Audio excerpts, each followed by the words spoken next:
Paz e graça, meu irmão e minha irmã.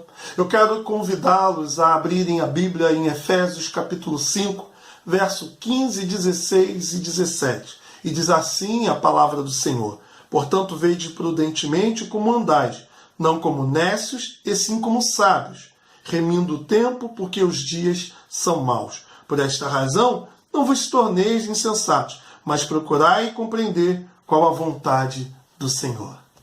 Meus irmãos, o apóstolo Paulo, nessa carta, no verso 3, 4 e 5, ele exorta a igreja no que diz respeito ao modo dela caminhar, o modo dela proceder.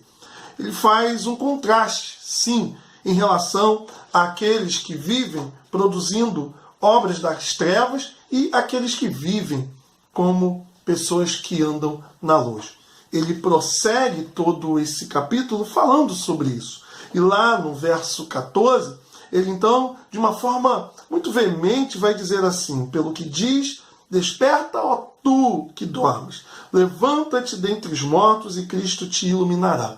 Ele compara então essa comunidade como alguém que está adormecido, como alguém que está nas trevas. Então ele diz que a luz de Cristo precisa resplandecer, precisa brilhar sobre essas vidas que precisam ressuscitar e refletir e iluminar a luz de Cristo na vida daqueles que andam praticando obras das trevas.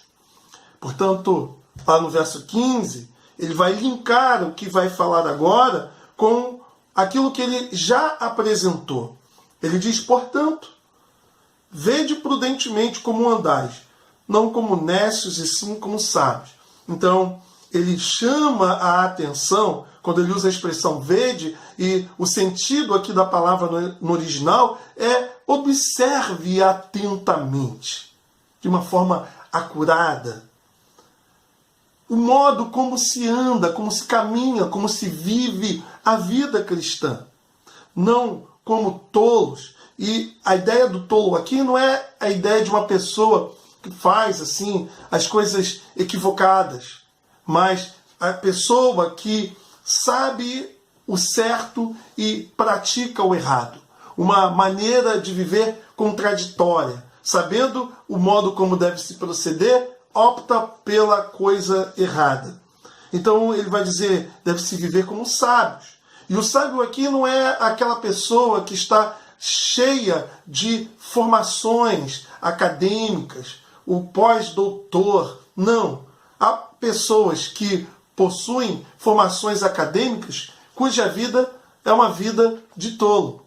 Agora, existem pessoas simples que não têm formação nenhuma, que são sábias no proceder, na vida de forma muito simples, nas tomadas de decisões.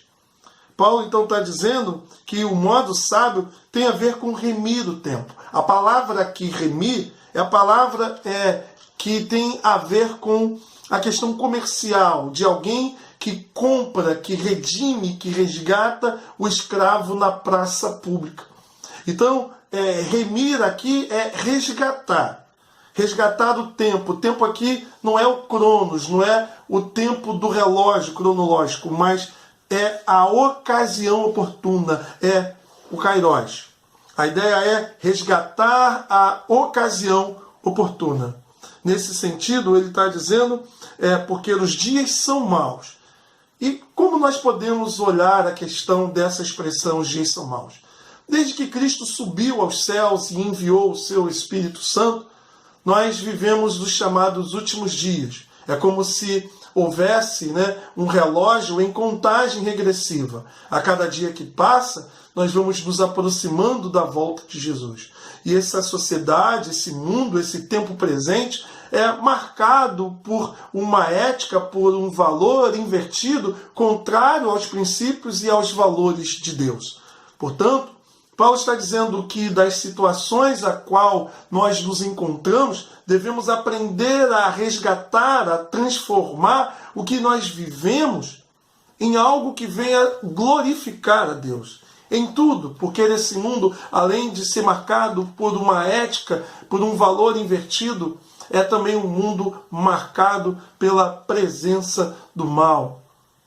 E nós precisamos aprender a lidar com a questão de não ser escravo do tempo, do cronos em que nós nos encontramos inseridos, mas aprender a viver nesse tempo a qual nós nos encontramos inseridos, extrair a ocasião, ou seja, a oportunidade de transformar a situação para a glória de Deus. E aí, Paulo então vai dizer no verso 17, por esta razão, não vos torneis insensatos. E retoma aquela ideia de não ser imprudente, não viver de forma tola, né? Mas procurar e compreender qual a vontade do Senhor. Qual é o modo, então, de se viver sabiamente? É buscar a vontade do Senhor. E que vontade é essa? A vontade que Ele mesmo já revelou na sua palavra. É buscar a vontade do Senhor e vivenciá-la. Aprender a transformar o tempo em que nós nos encontramos em algo que possamos glorificar a Deus. De forma prática, o que você está vivendo? O que você está passando? Qual é a situação a qual você se encontra? Aprenda a transformar tudo o que você vive para a glória de Deus, ainda que seja algo ruim, algo negativo. Estamos vivendo, por exemplo, um período de privação, mas você precisa aprender a usar essa situação para o teu crescimento, para a glória de Deus. De que maneira você pode crescer? De que maneira você pode glorificar a Deus através daquilo que você está experimentando? Se você entender qual é a vontade de Deus, que é aquilo que Ele mesmo revelou na sua palavra, você vai praticá-la e assim então você estará resgatando a ocasião, a oportunidade, transformando assim então tudo que você experimenta para a glória de Deus. Não se tornando escravo do cronos, mas transformando a ocasião, ou seja, o kairos, para que Deus seja glorificado. Que Deus te abençoe, que você aprenda a remir o tempo em que você está inserido, vivenciando para a glória de Deus.